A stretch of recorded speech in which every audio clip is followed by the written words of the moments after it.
Hello and welcome to Jikoni Magic's Meza. Today we're going to be cooking brown rice that is notoriously hard for some people to make and to master the technique of it. Today I'll show you how to do it in the pressure cooker using the brown rice setting that takes only 22 minutes, whilst if you had decided to make it on the stove top, it takes anywhere between 50 minutes to maybe 1.5 hours.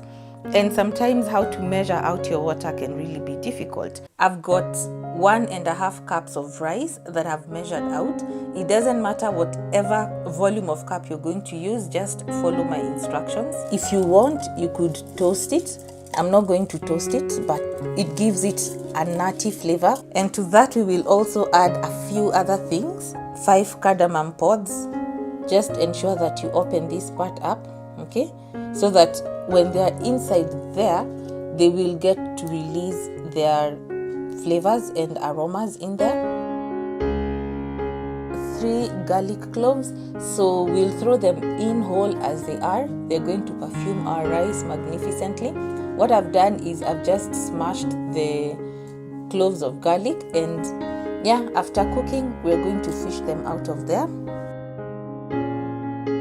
I've got salt over here, so cardinal rule of thumb, add as much salt as you need or as little as you need. It's salt to taste. 1.5 cups of freshly squeezed coconut milk. For the brown rice, you need to cook 1:1. Okay, that's the ratio that you use, not 1:2, not 1:3, 1:1 in the pressure cooker.